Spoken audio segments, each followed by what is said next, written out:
নিজের ঘর সামাল দেয়া নাকি বাহিরের ষড়যন্ত্র মোকাবেলা করা, এই মুহূর্তে বিএনপির জন্য কোনটি বেশি চ্যালেঞ্জিং? নিজের ঘর সামাল দেওয়া। পৃথিবীর সবখানেই সব রাজনৈতিক দল, সব রাষ্ট্র, সব সরকারের সমস্যা একটা, নিজের ঘর সামাল দেওয়া। নিজের ঘর যদি ঠিক না রাখতে পারেন তখন তো ষড়যন্ত্র হবে। আপনি ষড়যন্ত্র মোকাবিলা করবেন কিভাবে? এখন যেটাকে আপনি ষড়যন্ত্র বলছেন, যেটাই নিয়ে আপনার সমস্যা, সেটা হচ্ছে নিজের ঘরের মধ্যে থেকে বিভীষণ তৈরি হয়। নিজের ঘরের মধ্যে দুর্বৃত্ত আছে, নিজের ঘরের মধ্যে অপরাধী আছে। তো তাদেরকে যদি আপনি ট্যাকল না করতে পারেন তো বাইরের ষড়যন্ত্র আপনি মোকাবিলা করতে পারবেন না। এবং ষড়যন্ত্র তো হবেই, ষড়যন্ত্রর বাইরে না, এটাকে ষড়যন্ত্র না বলে আপনি যদি আরেকটু আমরা গণতান্ত্রিক পদ্ধতিতে যাই, তাহলে আপনি একটা প্রতিযোগিতা বলতে পারেন। একটা প্রতিযোগিতা থাকবে না যে আপনি একটা নির্বাচন করবেন, নির্বাচন তো একটা প্রতিযোগিতার বিষয়। তো সুতরাং আপনি আপনার দল নির্বাচন করবে, আরেকটি দল নির্বাচন করবে, আরেকটি দল নির্বাচন করবেন, স্বতন্ত্র প্রার্থীও থাকতে পারে। তো তখন এই প্রতিযোগিতার মধ্যে সবাই চেষ্টা করবে সে যেন। বিএনপি তো প্রতিযোগিতার কথা বলছে না, বলুন শহীদ খান, তারা সুনির্দিষ্টভাবে বলছে যে নির্বাচন বিলম্বের এক ধরনের ষড়যন্ত্র চলছে। না, ওইটা তো আরেকটা ইস্যু। আমি বলছি যে নির্বাচনে গেলে এই প্রতিযোগিতা থাকবে এবং সেই প্রতিযোগিতার মধ্যে আপনাকে প্রতিপক্ষ চেষ্টা করবে কিভাবে আপনার মার্কস কাটা যায়। এখন বিএনপির বিরুদ্ধে তারা যে সমস্ত জিনিস ব্যবহার করতে চাচ্ছে, এই যে বিভিন্ন ঘটনা, সেটা তো তারা ব্যবহার করবে। সেই জন্য একটু আগে আমি যেটা বললাম যে বিএনপিকে সচেষ্ট থাকতে হবে, তাদের লোকজনের ব্যাপারে তাদেরকে একদম কঠোর নির্দেশনা দিতে হবে। দরকার হলে তারা চিফ অ্যাডভাইজার যিনি আছেন, যেহেতু তারা বহিষ্কার করছেন, তারপরে এই লোকগুলো ঘোরাফেরা করছে, আবার অপরাধে যুক্ত হয়ে যাচ্ছে, সরাসরি তাহলে প্রধান উপদেষ্টার কাছে বলেন যে আপনারা এইসব লোককে গ্রেপ্তার করেন। এইসব লোককে গ্রেপ্তার করা আপনার দায়িত্ব, এটা জাতীয়তাবাদী দলের কোনো দায়িত্ব না। আমরা কোনো কাউকে গ্রেপ্তার করতে পারি না, আমাদের কোনো জেলখানা নেই, আমাদের কোনো পুলিশ বাহিনী নেই। এগুলো তাদেরকে পরিষ্কার করতে হবে এবং এর মধ্য দিয়ে তাদেরকে ষড়যন্ত্র মোকাবেলা করতে হবে এবং পুরা জাতিকে তো ষড়যন্ত্রটা মোকাবেলা করতে হবে। আমরা তো একটা বড় ধরনের ঘটনার মধ্যে দিয়ে এই যে পট পরিবর্তনের পরে প্রায় 11 মাস চলে গিয়েছে। আমাদের মানুষের যে আকাঙ্ক্ষা, জুলাই যে অভ্যুত্থান, যে ছাত্র জনতার যে আন্দোলন এবং অভ্যুত্থানের যে আকাঙ্ক্ষা, স্বপ্ন, সেটা কিন্তু ফিকে হতে শুরু করেছে। এবং যেভাবে ফিকে হয়ে গেছিলো আমাদের 71-এর মুক্তিযুদ্ধ, 90-এর গণ অভ্যুত্থান, সব ফিকে হয়ে গেছিলো না? তো আমরা কেন এই সুযোগটাকে আবার নষ্ট করব? এবং আমরা কিন্তু, জনগণ অলরেডি শঙ্কায় আছে, জনগণ বিশ্বাস করতে পারছে না, জনগণ ভাবতেছে কী জন্য আমরা এই আন্দোলনে অংশগ্রহণ করলাম। এই আন্দোলনে কিন্তু ব্যাপক জনগণের অংশগ্রহণ ছিল, এটা আমাদের খেয়াল রাখতে হবে। এবং ব্যাপক জনগণের মধ্যে তৃণমূল মানুষের অংশগ্রহণ বেশি ছিল, হ্যাভ নটসদের, যাদের রিক্সাওয়ালা, মুটে মজুর, শ্রমিক, তাদের ছিল, এবং তরুণ ছাত্রদের ছিল। তো এই যে যারা এই আন্দোলনে অংশগ্রহণ করেছিলেন, তারা কি চায়? তারা চায় দেশের অর্থনৈতিক সমৃদ্ধি হোক, তাদের পরনে কাপড় থাকুক, তাদের পেটে ভাত থাকুক, আইন শৃঙ্খলা পরিস্থিতির উন্নতি হোক, যাতে তারা তাদের কাজটা ঠিক মতো করতে পারে। নারীরা কি জন্য আন্দোলনে গেছে?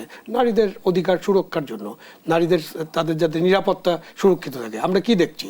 আমরা এই আন্দোলনের পরে, এই অভ্যুত্থানের পর থেকে দেখছি যারা আন্দোলনে অংশগ্রহণ করেছেন তাদের প্রত্যেকেই প্রথমে নারীদেরকেই বাইর করে দেওয়ার মতো অবস্থা, যে নারীদের কোনো ব্যাপার না। এবং নারীদের উপর একটা বিশাল চাপ আসলো, এই যে মব সৃষ্টি করা হলো, তথাকথিত ধর্মের নামে অথবা অন্য কিছুর নামে মব তৈরি করা হলো একটা। তো এইভাবে কিন্তু আন্দোলনের যে পুরো শক্তিটা ছিল, সেই শক্তি কিন্তু এখন একেবারে বিভক্ত। এবং যারা আন্দোলনে ছিলেন তারাও কিন্তু তাদের নিজেদের কাজে গেছেন এবং সেখানেও তারা সুখী নন। তারা মনে করছেন না যে এই আন্দোলনে যোগ দেওয়ার কারণে তাদের যে জীবন মান, সেটার কোনো উন্নতি হচ্ছে। তো সেটা কিন্তু একটা বড় চ্যালেঞ্জ, এটা বিএনপির জন্য বড় চ্যালেঞ্জ, যেহেতু তারা বছরের পর বছর ধরে আন্দোলন করছেন। আপনি নিশ্চয় অবগত আছেন যে ঐকমত্য কমিশনের ব্যর্থ হবার সুযোগ নেই। ঐকমত্য কমিশন ব্যর্থ হলে এই ব্যর্থতা হবে সবার। দ্বিতীয় পর্যায়ের 14তম দিনে আলোচনায় জানিয়েছেন কমিশন সহসভাপতি অধ্যাপক আলী রিয়াজ। ব্যর্থ হবার এই আশঙ্কা কেন? সংস্কার নিয়ে যে স্বপ্ন দেখেছে জাতি, সেটি স্বপ্ন কি আসলে স্বপ্ন ভঙ্গে পরিণত হবে কিনা? না, আমার মনে হয় না। আমি আলী রিয়াজের সাথে একদম একমত নই। কারণ 164টার মতো তারা একটা স্প্রেডশিট তৈরি করেছিলেন, সেটার মধ্যে 90টার বেশি ক্ষেত্রে তারা ঐক্যমত্য হয়ে গেছে, আরও 10টা বিষয় তাদের কাছাকাছি, ঐক্যমতের কাছাকাছি। তো আপনি 80%, 75% যেখানে ঐক্যমত্য হয়ে গেছে, সেখানে স্বপ্নভঙ্গ করার কি আছে? এখন জামাতি ইসলামী যে পিআর পদ্ধতি এখনই চালু করতে হবে, এটা তো কোনো ঐক্যমত্য কমিশনের ইস্যু ছিল না। তো আপনি এটা না হলে স্বপ্নভঙ্গ হবে, এরকম যদি আলী রিয়াজ সাহেব মনে করেন, তাহলে আমার কিছু বলার নেই, উনি মনে করতে পারেন। এবং আপনাকে বলটা তাদের কোটাও ঠেলে দিতে হবে। আপনি একটা কমিশন, আপনারা ছিলেন, অনেকের কমিশন ছিলেন, এবং কমিশনে কারা ছিলেন আমরা জানি। কমিশন কোনো রাজনৈতিক দলের লোক ছিলেন না, যাদের রাজনৈতিক অভিজ্ঞতা নেই। হ্যাঁ, তাদের অনেক অভিজ্ঞতা আছে, তারা বড় অ্যাকাডেমিশিয়ান, তারা বিশ্ববিদ্যালয়ের শিক্ষক, তারা অনেক বড় বড় এনজিও পরিচালনা করছেন। তারা একটা কমিশন করলেন এবং কমিশনের যারা সদস্য ছিলেন তাদের ব্যাপারেও আমরা সবাই জানি। তো তারা একটা কনসালটেন্টের মতো, একটা উপদেষ্টার মতো একটা কিছু দিয়েছেন। সেখান থেকে রাজনৈতিক দলগুলো তো নিশ্চয়ই স্বাধীনতা থাকবে তারা কতটুকু এগ্রি করবেন এবং কতটুকু আবার পরে করবেন। এটা তো এই জুলাই মাসের মধ্যে সবকিছুতে এগ্রি করতে হবে এরকম বাধ্যবাধকতা নেই। সুতরাং তার স্বপ্নভঙ্গে উচ্চকক্ষ গঠন নিয়েও আজকে আমরা দেখেছি নানামুখী আলোচনা হয়েছে এবং জাতীয় ঐক্যমত্য কমিশন 64 জেলা এবং 12টি সিটি কর্পোরেশন থেকে একজন করে নির্বাচিত সদস্য নিয়ে উচ্চকক্ষ গঠনের প্রস্তাব দিয়েছে, যেটিকে বিএনপির তরফ থেকে অস্বাভাবিক বলে আখ্যা দেওয়া হয়েছে। এই প্রস্তাবকে আপনি কিভাবে দেখছেন?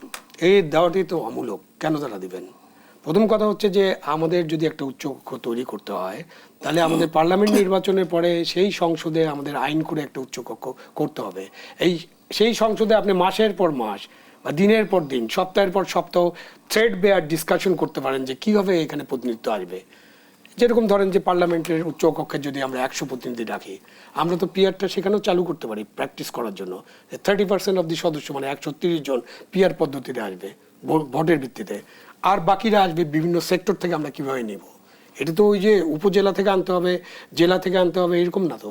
আমাদের উচ্চকক্ষটা কেন হয়? উচ্চকক্ষ হয় যে যারা রাজনীতিতে ইন্টারেস্টেড না, মানে রাজনীতিকে সক্রিয় না, রাজনীতিতে অবশ্যই ইন্টারেস্ট, এবং যারা মেধা আছে তাদের, ধরেন একজন আইনজীবী আসতে পারেন, একজন কৃষিবিদ আসতে পারেন, একজন সিভিল সার্ভেন্টকে আপনি আনতে পারেন, একজন চিকিৎসককে আনতে পারেন, বিশেষজ্ঞ আর কি, একজন সাংবাদিককে আনতে পারেন, একজন লয়ারকে আনতে পারেন। তো এইভাবে আপনি আনার জন্য কিভাবে আনবেন এটা আপনার ওই পার্লামেন্ট বসে ঠিক করবে। আপনি এখন কেন, মানে আমি খুব অবাক হয়ে যাই, এই প্রস্তাবটা তো নতুন প্রস্তাব যে এইভাবে উচ্চকক্ষ গঠন করতে হবে। মানে আপনি কি সব কিছু হাত পা বেঁধে দিবেন? সমস্ত রাজনৈতিক দল সেটা মেনে নেবে? এখনই পিআর চালু করতে হবে, মেনে নেবে? এটা বিএনপির পক্ষে মানা সম্ভবই না। ধন্যবাদ জানাচ্ছি। মানা সম্ভব না কেন এটা বলে নেই, কারণ হলো যে পিআর যদি আমি এখনই পার্লামেন্টে চালু করি তাহলে 50%-এর উপরে ভোট পাইতে হবে সরকার গঠনের জন্য। মানে সরকার যদি স্টেবল সরকার গঠন করতে হয়, যেটা বিএনপির কাছে নাই, সোজা কথা, কোনো দলের কাছে নাই। তাহলে কি বাংলাদেশে আমরা একটা কি হ্যাঙ্গিং পার্লামেন্ট, প্রত্যেক 2 মাস 3 মাস, ওই যে 1950s-এর মতো, নেপালের মতো আমরা প্রত্যেক 3 মাস 6 মাস পরে খালি সরকার পরিবর্তন দেখবো? আমরা এখন স্থিতিশীলতা চাই, মানুষ স্থিতিশীলতা চায়, গণতন্ত্র চায়, এবং মানুষ কিন্তু অর্থনৈতিক উন্নতি চায়।